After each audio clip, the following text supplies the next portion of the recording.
Warm greetings and welcome to the Subhas Academy of 2020 channel.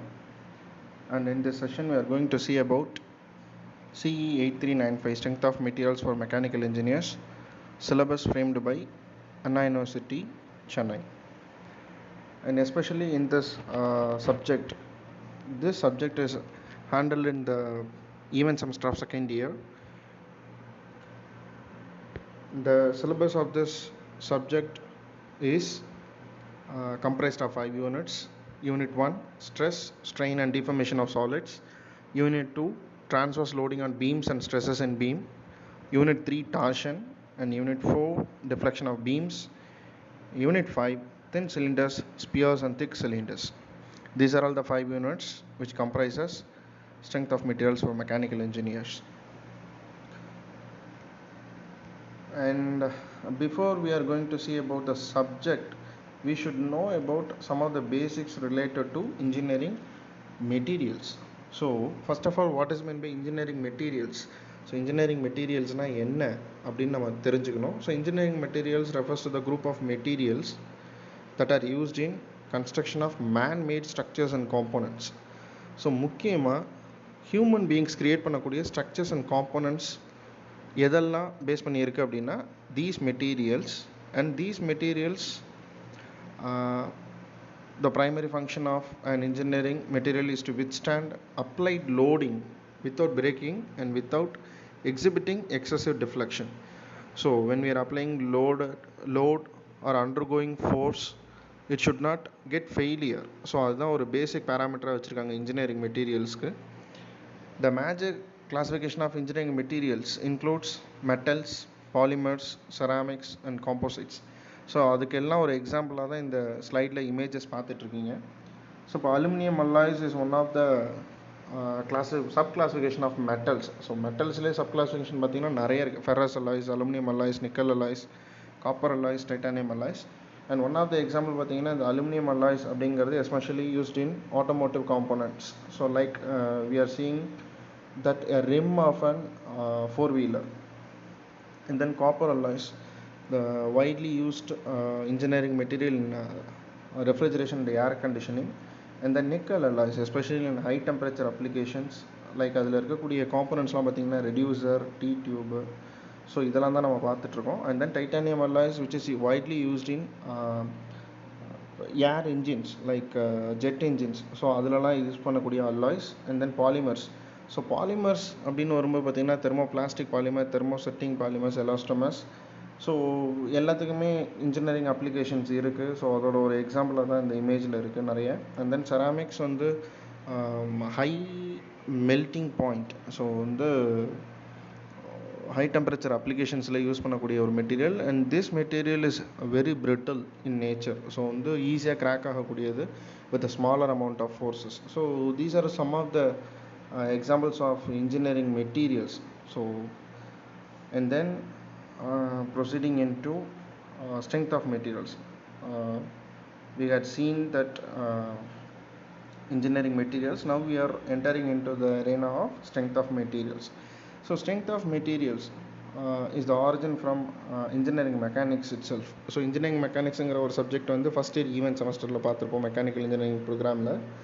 So அந்த engineering மெக்கானிக்ஸில் என்னென்ன classifications இருக்குதுன்னு பார்த்தீங்கன்னா statics and dynamics, and then mechanics of materials. So statics and dynamics பற்றி நம்ம engineering மெக்கானிக்ஸில் ஒரு எலாபரேட்டிவாக பார்த்துருப்போம்.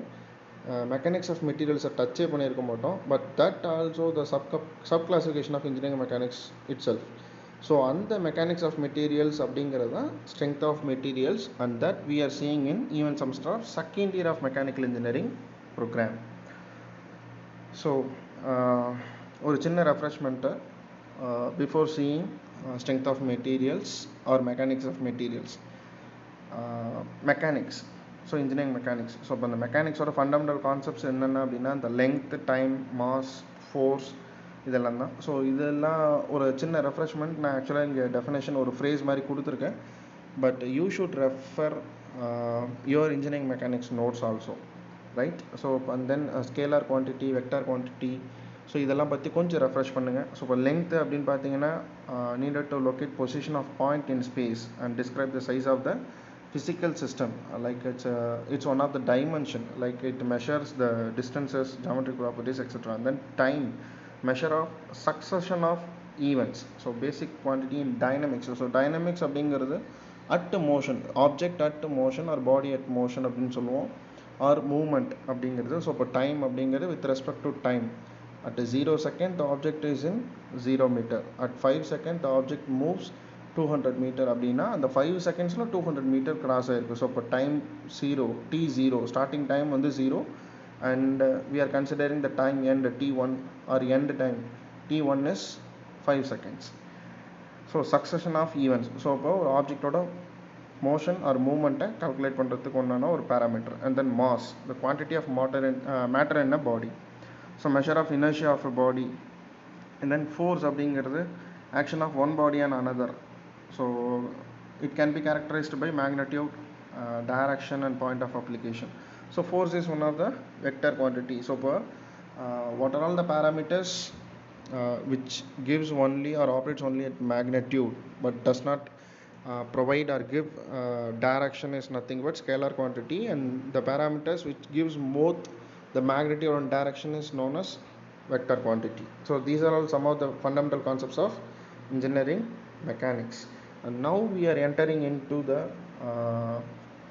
classification of engineering mechanics, statics. So statics and dynamics, which tells about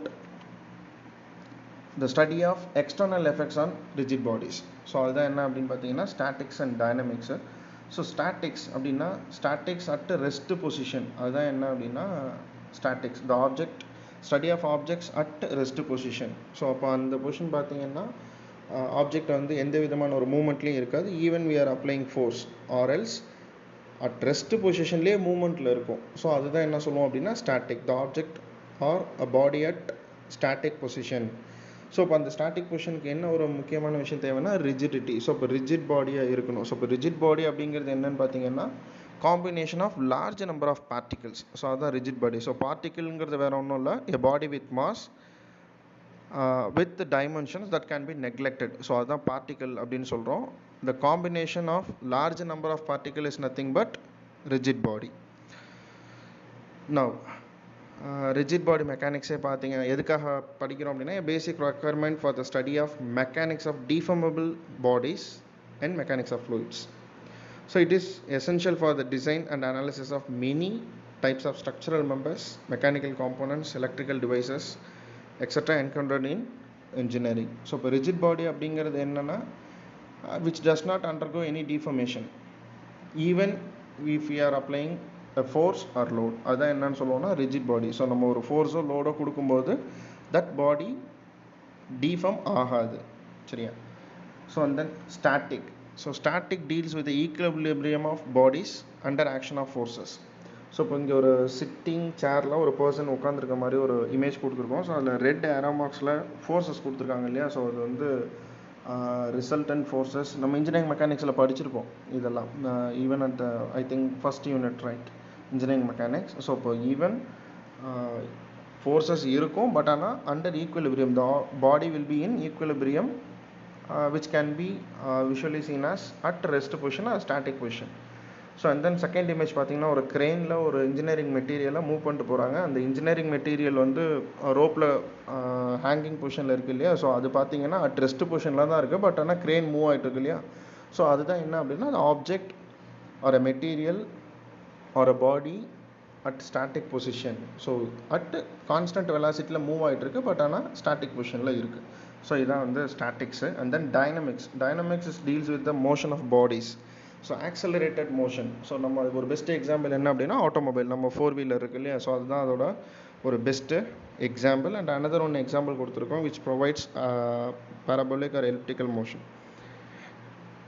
And then what are all the forces that are available to make this static and dynamic?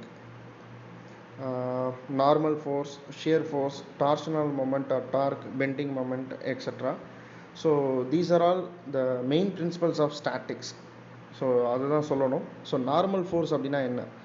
This force acts perpendicular to the area. So object இருக்குது அப்படின்னா அதோட ஏரியாவுக்கு பர்பண்டிகுலராக apply பண்ணக்கூடிய force என்ன அப்படின்னா normal force. It is developed whenever the external loads tends to push or pull on the two segments of the body. So ஒவ்வொரு பாடியும் ஒவ்வொரு ஆப்ஜெக்ட்டும் டூ செக்மெண்ட்ஸாக கன்சிடர் பண்ணுங்க. we are not cutting down the objects into two pieces, considering the segments of the body is two, right?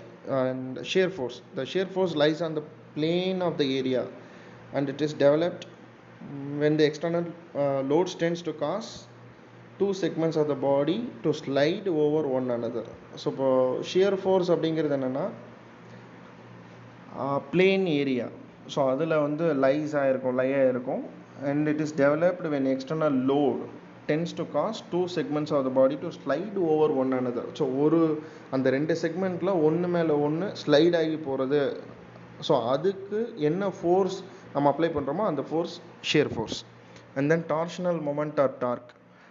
And this torsional moment is developed when the external loads tends to twist one segment of the body with respect to another about an axis perpendicular to the area. So இப்போ இந்த ரெண்டு segment, ஒரு ஆப்ஜெக்டை ரெண்டு செக்மெண்ட்டாக பிரிச்சுப்போம்னு சொன்னாலே, so ஒரு செக்மெண்ட்டில் அந்த லோடு வந்து என்ன பண்ணோம் அப்படின்னா ஆன்டி கிளாக் வைஸ்லையும், இன்னொரு செக்மெண்ட்டில் கிளாக் வைஸ்லையும் நம்ம ஒரு ஃபோர்ஸ் கொடுக்குறோம் அப்படின்னா, and that equal and opposite force on the axis perpendicular to the area gives the torsional moment. And then bending moment, which can be caused by external loads that tends to bend the body about an axis. So இப்போ ஆக்சிஸை பொறுத்து நமக்கு கொடுக்கக்கூடிய ஃபோர்ஸ்னால அந்த ஆப்ஜெக்டோ ஒரு பாடியோ bend ஆகுது. அந்த bend ஆகுறது with respect to time is nothing but bending moment. And then an example. So இது வந்து ஒரு சின்ன example to define what is mean by statics, dynamics, and then mechanics of materials, or otherwise known as strength of materials.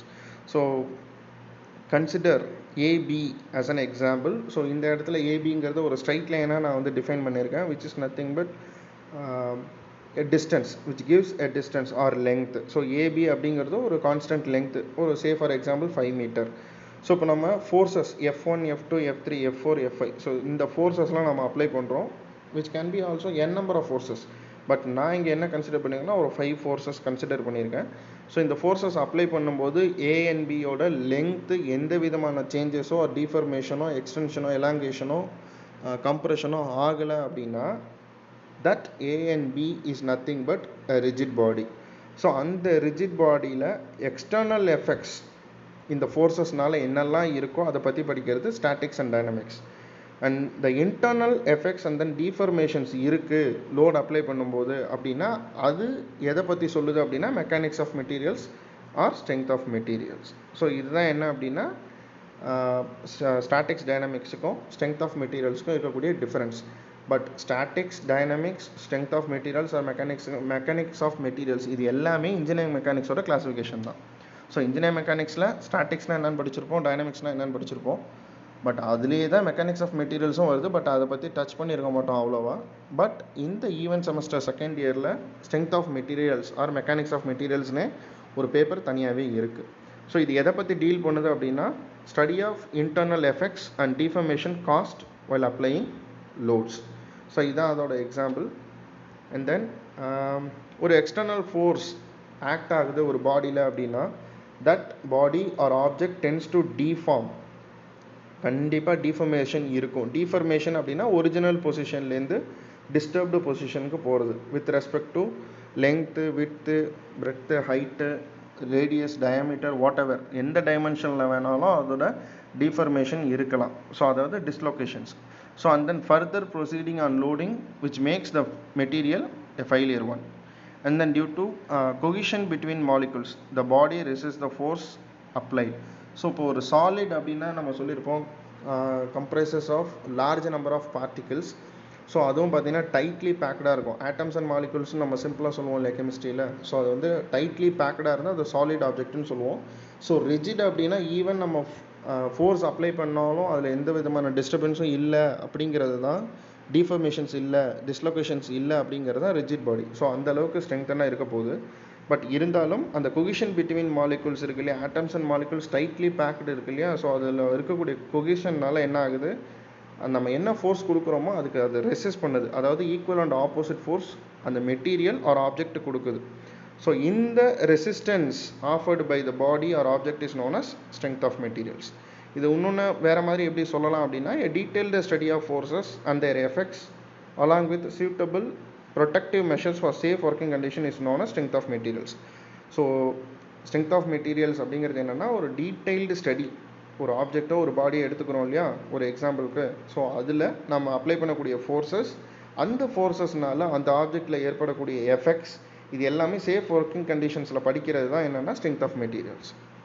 Right, இப்போ ஒரு example, real life example கொடுத்துருக்கேன். அதாவது strength of materials அப்படிங்கிறது எதுக்கு அப்படிங்கிறதுக்கு, writing pad and then office table, இது ரெண்டுத்தோட purpose என்ன அப்படின்னா நம்ம எழுதுறது தான் இல்லையா.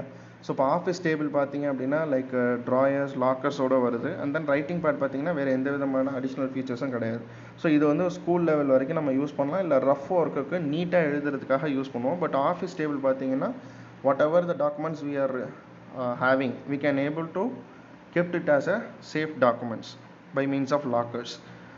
And also size of papers, there will not be any restrictions in the use of various dimensions of paper, but in the case of writing pad, the allowable size of the paper is A4 or below the A4 size of the paper. So ரெண்டுமே ஒரே application தான், but ஆனால் writing பேடில் restrictions இருக்குது, office டேபிளில் அந்தளவுக்கு restrictions இல்லை. So இதுதான் இந்த டிஃப்ரென்சஸ். ஏன் இதை சொல்கிறோம் அப்படின்னா, இப்போ இந்த ஸ்ட்ரென்த் ஆஃப் மெட்டீரியல்ஸ், இப்போ ரைட்டிங் பேட் பார்த்தீங்கன்னா we can able to break the pad by means of hand. We should not able to provide more number of strength to break the writing pad. So இப்போ ஆனால் office டேபிளில் நம்ம break பண்ணுறதுக்கு we should have more strength beyond our human force.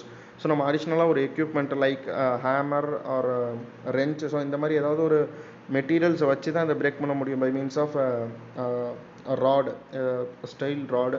So இதை வச்சுலாம் மட்டும்தான் நம்ம வந்து பிரேக் பண்ண முடியும், நம்ம வெறும் கையால் பிரேக் பண்ண முடியாது. But in case of writing pad we can able to break the pad by means of human force, available human force. So இதுதான் டிஃப்ரென்ஸ். ஸோ இது எதனால் அப்படின்னா because of strength of materials. So இப்போ இந்த writing pad என்ன மெட்டீரியல்னால மேடாயிருக்கு, and then office table என்ன மெட்டீரியல்னால மேடாயிருக்கு. So for safety of documents they are providing lockers in the office table.